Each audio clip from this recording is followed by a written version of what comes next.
Kita beralih ke Sarawak. Antara fokus dibawakan proses vaksinasi remaja di Sarawak yang dijangka selesai akhir Oktober ini.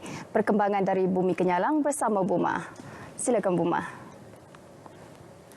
Ya Julia, kontraktor dan konsultan projek Lebuhraya Pen Borneo perlu mengutamakan keselamatan pengguna jalan raya.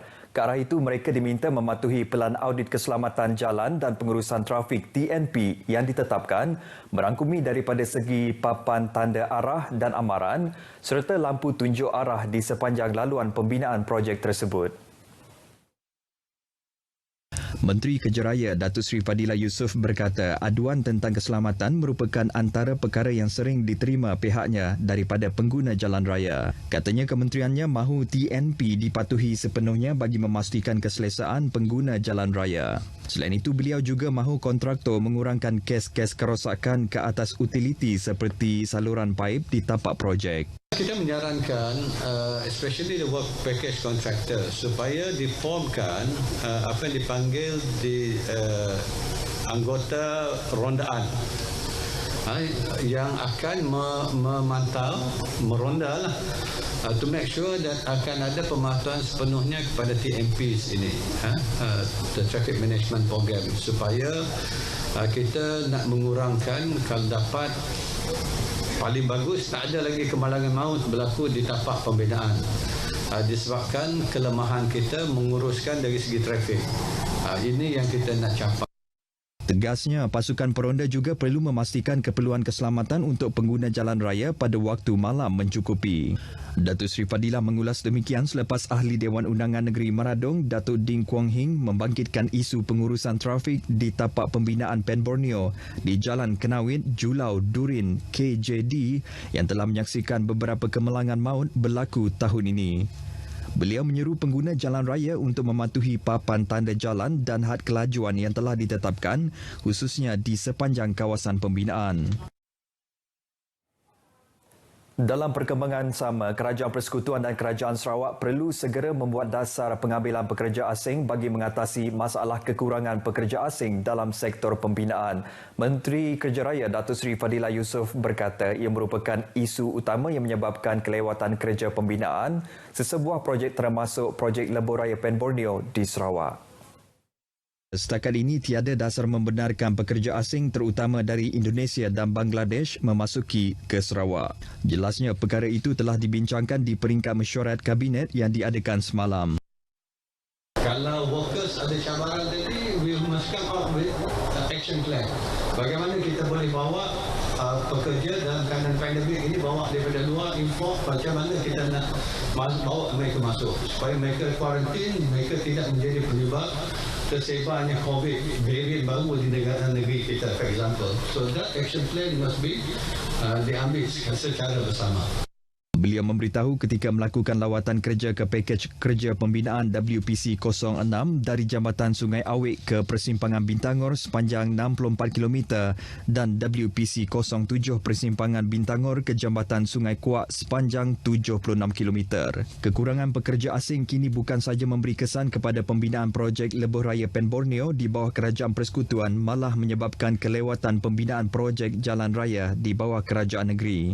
Datuk Seri Fadilah juga mendedahkan kebergantungan negara kepada pekerja asing ini adalah kerana kurangnya warga tempatan yang mahu bekerja di sektor pembinaan walaupun gaji yang ditawarkan adalah kompetitif. Warga tempatan yang berminat untuk bekerja di sektor pembinaan boleh menghubungi pihak Lembaga Pembangunan Industri Pembinaan Malaysia. Proses pemberian vaksin untuk 289,200 remaja di Sarawak dijangka selesai sepenuhnya menjelang akhir Oktober sebelum negara beralih ke fasa endemik. Ketua Menteri Datuk Patigia Ban Johari Tonapeng pada sidang media di Sri Aman menjelaskan pemberian vaksin kepada remaja berumur 16 dan 17 tahun sedang dilaksanakan ketika ini di seluruh negeri dan ia dijangka selesai sebelum sekolah dibuka pada 3 Oktober. Sebelah situ kita akan terus memberi vaksinasi kepada remaja yang berumur 12 tahun hingga ke 15 tahun. Dan ini kita harap akan dilengkapkan pada hujung Oktober, kira-kira 22 Oktober ataupun 26 Oktober. Dan insya-Allah saya rasa bahawa pada hujung tahun kita dapat melengkapkan vaksinasi di mana kita dapat mewujudkan imunisasi kelompok di seluruh negeri Sarawak. Jumlah remaja di negeri ini adalah kira-kira 10.3% dari keseluruhan populasi di Sarawak. Dalam perkembangan sama, Datuk Patinggi Abang Johari memberitahu pembukaan sepenuhnya sektor ekonomi di Sarawak adalah bergantung pada pelaksanaan program imunisasi yang sedang dilaksanakan ketika ini. Katanya beberapa sektor sudah dibenarkan beroperasi namun tertakluk pada pematuhan prosedur operasi standard SOP dan syarat yang ditetapkan. Sementara itu, mengulas berkaitan kemasukan ke Sarawak, Ketua Menteri berkata kuarantin wajib 14 hari masih lagi berkuat kuasa. Walau bagaimanapun, SOP akan sentiasa dikaji dari semasa ke semasa bergantung pada penilaian daripada pihak Kementerian Kesihatan. Terdahulu, Datuk Patinggi Abang Johari membuat tinjauan ke pusat pemberian vaksin di Dewan Suara Sri Aman sebelum diberikan taklimat mengenai perkembangan semasa program vaksinasi di bahagian Sri Aman. Baik, sementara itu proses vaksinasi di daerah Belaga melibatkan 2 buah sekolah menengah iaitu SMK Belaga dan SMK Bakun membabitkan hampir 2,000 pelajar.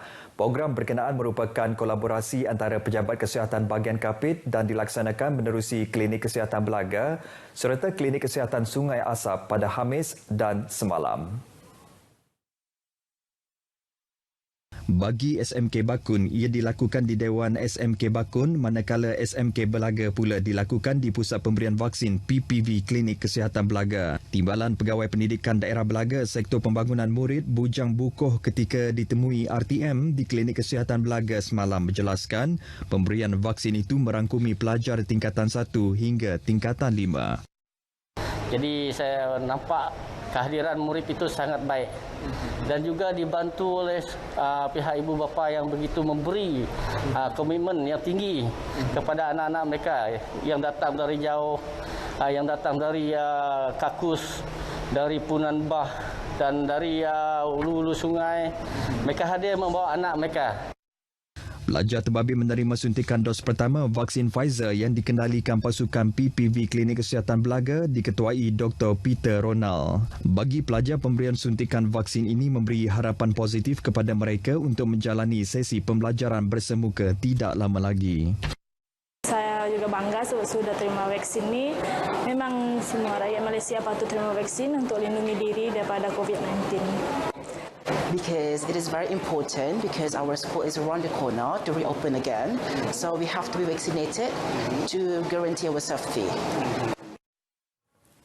Manakala proses pemberian vaksin pelajar di PPV Klinik Kesihatan Belaga tidak hanya melibatkan pelajar dari SMK Belaga sahaja, malah mereka yang menuntut di sekolah daerah lain dan berasal dari daerah itu turut menerima suntikan vaksin. Hasil tinjauan pemberita RTM mendapati terdapat pelajar yang hadir ke program berkenaan merupakan pelajar Kolej Tuanku Haji Bujang Miri dan Kolej Vokasional Bintulu. Usaha yang dilakukan oleh pihak PPD Belaga dan Klinik Kesihatan Belaga itu amat melegakan selain meringankan beban pelajar tanpa perlu berulang-alik ke Miri atau Bintulu bagi menerima suntikan vaksin. Jadi sebenarnya anak saya akan mengambil vaksin di klinik Temenggung Oyong Lawai Jau di Miri. So, beliau adalah penuntut dari Kolej Tuanku Haji Bujang Miri. Tetapi dengan adanya kemudahan seperti ini, so mereka juga dibenarkan untuk mengambil vaksin yang sama di Belaga bersama dengan penuntut-penuntut SMK Belaga. Seramai 600 pelajar tingkatan 1 hingga 5 telah menerima suntikan vaksin di PPV Klinik Kesihatan Belaga bermula Khamis lepas. Rata-rata pelajar yang ditemui melahirkan rasa lega selepas menerima suntikan vaksin. Rasa lega lah sebab tak payah pergi dekat jauh-jauh, boleh vaksin dekat tempat yang dekat dan rasa senang lah. Perasaan saya macam rasa seronok sebab dapat ambil vaksin dekat kampung halaman sendiri. Saya berharap kami dapat bersekolah macam dulu dan PDPR ni takkan berulang lagi. Rakyat di Sarawak diingatkan untuk terus memajukan diri selain mengekalkan perpaduan antara kaum yang sedia ada dalam menikmati erti kemerdekaan. Menteri Pelancongan, Kesenian dan Kebudayaan Dato' Abdul Karim Rahman Hamzah berkata, walaupun Malaysia amnya dan Sarawak khususnya sudah mencapai kemerdekaan sejak sekian lama, namun tidak semestinya akan sentiasa melalui perjalanan yang baik. Dato' Abdul Karim berkata ia penting bagi rakyat untuk terus berusaha dalam membangunkan diri sendiri sekaligus memastikan Sarawak lebih seimbang dari aspek politik dan ekonomi selain kekal harmoni dalam kesatuan masyarakat berbilang bangsa di negeri ini. Beliau berkata demikian pada majlis perasmian program Kembara Semarak Merdeka di Asajaya.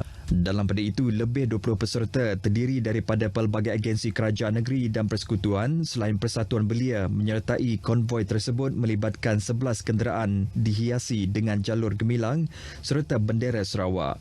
Antara objektif program berkenaan adalah menyemarakkan semangat patriotik dalam kalangan penduduk setempat.